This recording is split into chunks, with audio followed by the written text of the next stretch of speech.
أعوذ بالله من الشيطان الرجيم بسم الله الرحمن الرحيم رب اشرح لي صدري ويسر لي أمري واحلل عقدة من لساني يفقهوا قولي.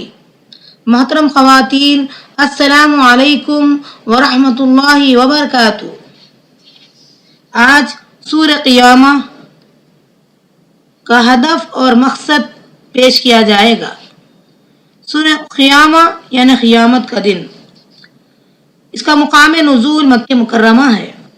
اس کا پہلا پوائنٹ یہ ہے، داعی کے لیے آخرت کی یاد دہانی قوت عطا کرتی ہے اور تسلی بھی اور تیاری کی بھی فکر کراتی ہے۔ اور یہ صورت بہت ہی رقیق صورت ہے جو موت اور اللہ سے ملاقات کو یاد دلاتی ہے۔ جب تک آدمی کو موت کی یاد تازہ نہ ہو، اللہ کی ملاقات کا شوق نہ ہو، وہ نیکی تیزی کے ساتھ نہیں کر سکتا۔ اس کے بعد تیسرا پوائنٹ ہے، فیصلے قیامت کے دن ہی ہوں گے جب اللہ تعالی ہر انسان کو اس کے عمل کا پورا بدلہ دے گا۔ اللہ رب العالمین نے فرمایا، إِلَى رَبِّكَ يَوْمَئِذٍ الْمُسْتَقَرُّ يُنَبَّأُ الْإِنسَانُ يَوْمَئِذٍ بِمَا قَدَّمَ وَأَخَّرَ۔ آج تو تیرے پروردگار کی طرف ہی قرار گاہ ہے۔ بہت غور سننے والی بات ہے کہ اپنے رب کی طرف ہی قرار گاہ ہے۔ آج انسان کو اس کے آگے بھیجے ہوئے اور پیچھے چھوڑے ہوئے سے آگاہ کیا جائے گا۔ آگے بھیجے سے مراد کیا ہے؟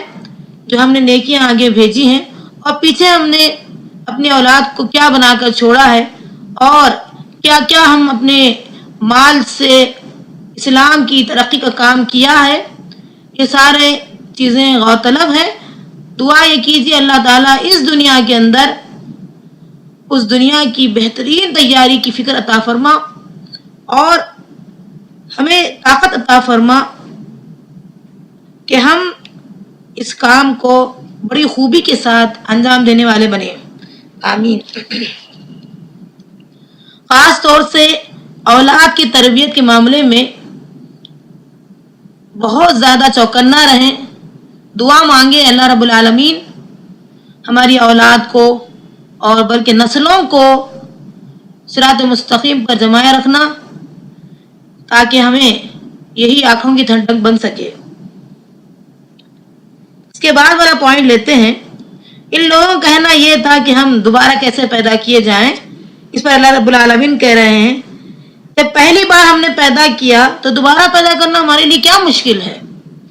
بلا قادرین علی ان نسوی بنانہ، اللہ رب العالمین کہتے ہیں آیت نمبر 4 میں، اللہ اس بات پر بھی قادر ہے کہ تمہارے جو انگلی کے اطراف کا جو حصہ ہوتا ہے اس کو پور کہتے ہیں، اس پر بھی، اس کو بنانے پر بھی قادر ہے۔ تم تو یہ بات بتا رہے ہو کہ اللہ دوبارہ کیسے پیدا کرے گا، اللہ سب کچھ پیدا کرنے پر قادر ہے۔ دوسری جگہ اللہ فرماتے ہیں، ایحسب الانسان ان یترک سدی، کیا انسان سمجھ رہا ہے کہ ہم یوں ہی چھوڑ دیں گے اس کو؟ دیکھیے، سب سے اہم بات آتی ہے اس میں کہ اگر آپ آخرت کا تصور نہیں کرتے ہیں تو مشکل ہو جاتی ہے عمل کرنے میں، اور ضرورت ہے آخرت کی۔ آپ پوچھیں گے کیوں؟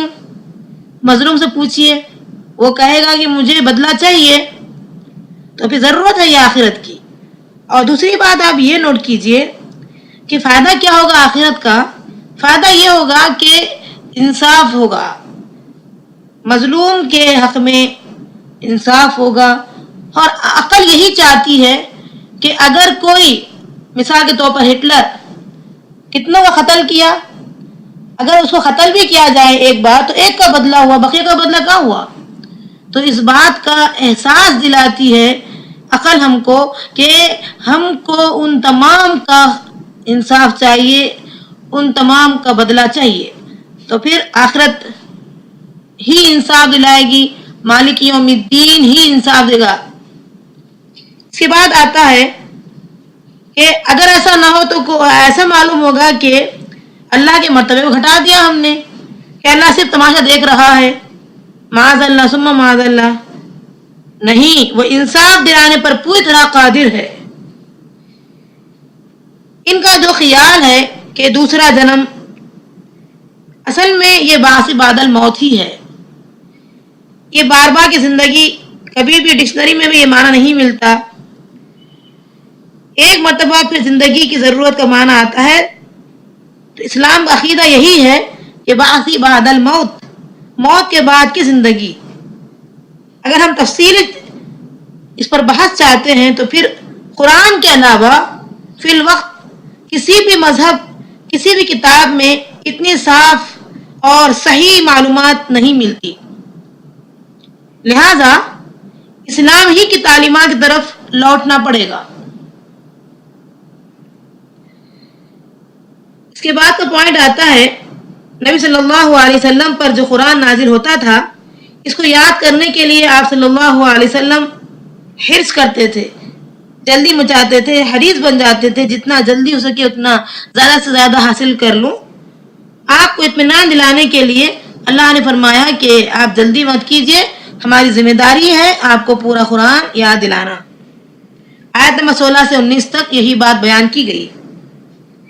اس کے بعد اس صورت میں لوگوں کے لیے نصیحت ہے کہ وہ دعوت کے کام کو جاری رکھیں، اگرچہ کہ لوگ ان کی دعوت کو قبول بھی نہ کریں. فیصلہ تو قیامت میں ہی ہوگا، لیکن اپنی ذمہ داری نبھانے میں کوئی کمی، کوئی کسر نہ چھوڑیں. ایحسب الانسان ان لن نجمع عظامہ، کیا انسان یہ خیال کرتا ہے کہ ہم اس کی ہڈیاں جمع نہیں کریں گے؟ بلا قادرین علی ان نسوی بنانہ، بلکہ تو ہم قادر ہیں کہ تمہارے پور تک، ناخن کے اطراف والا حصہ پور، اس کو کہتے ہیں انگلی کا جو اوپری حصہ ہوتا ہے اس کو پور، اس کو بنانے پر بھی قادر ہیں ہم. اس کے بعد والا پوائنٹ آتا ہے کلا بل تحبون العاجلہ. اصل روگ یہ ہے انسان کا کہ انسان اس دنیا کی زندگی سے بہت محبت رکھتا ہے. اللہ کہہ رہا ہے نہیں، تم جلدی ملنے والی دنیا کی محبت رکھتے ہو. وَتَذَرُونَ الْآخِرَةَ، اور آخرت کو چھوڑ بیٹھے ہو. بڑے افسوس کی بات ہے کہ وقتی دنیا جس کا جو ہے ہمیشگی کا کوئی وعدہ نہیں ہے، یہاں کوئی انسان ہمیشہ رہا ہی نہیں، اس کی طرف انسان اتنا توجہ کرتا ہے، رات دن اس کے لیے محنت کرتا ہے، جبکہ قسمت میں جو لکھا ہے وہی ملے گا اس کو. لیکن وہ آخرت جو ہمیشہ کی جگہ ہے، اور انسان وہاں جتنی یہاں محنت کر کے وہاں پہنچائے گا، جتنا وہ محنت کیا اتنا ہی ملے گا. اسی طرح توجہ نہیں ہے. بڑے افسوس والی بات ہے، جو ہمیشہ کی زندگی ہے وہاں توجہ نہیں ہے، وہاں کے لیے محنت نہیں ہے. دعا کیجئے آج ہم اپنا وقت، اپنا مال، اپنی جان اسلام کے لیے لگا دیں انشاءاللہ، تاکہ وہاں کی زندگی جو نیکیوں کی شکل میں انشاءاللہ ہمیں راحت پہنچائے گی، اس کی تیاری میں جٹ جائیں. جتنی تیزی سے ہم نے گناہ کیے تھے اتنی ہی رفتار کے ساتھ، تیزی کے ساتھ ہم نیکی کرنے والے بن جائیں، تاکہ اللہ ہم سے راضی ہو جائے انشاءاللہ. آمین. اس کے بعد اس سورہ کی آخری ہم ایک حدیث لیتے ہیں. صحیح مسلم کی حدیث ہے، حدیث نمبر 2956. اس میں اللہ تعالیٰ فرماتے ہیں، اللہ کے نبی صلی اللہ علیہ وسلم فرماتے ہیں الدنیا سجن المؤمن و جنت الکافر. دنیا جو ہے مومن کے لیے قید خانہ ہے اور کافر کے لیے جنت ہے. لہذا سمجھنے والی بات یہی ہے کہ کیا کوئی آدمی قید خانے میں آرام طلبی چاہے گا، سکون چاہے گا؟ ظاہر سی بات ہے بالکل بھی نہیں چاہے گا. وہ تو یہاں سے چھٹکارا کیسے پاؤں اور کیا کچھ کر کر مجھے ہٹنا ہوگا اس کی فکر میں لگا رہے گا.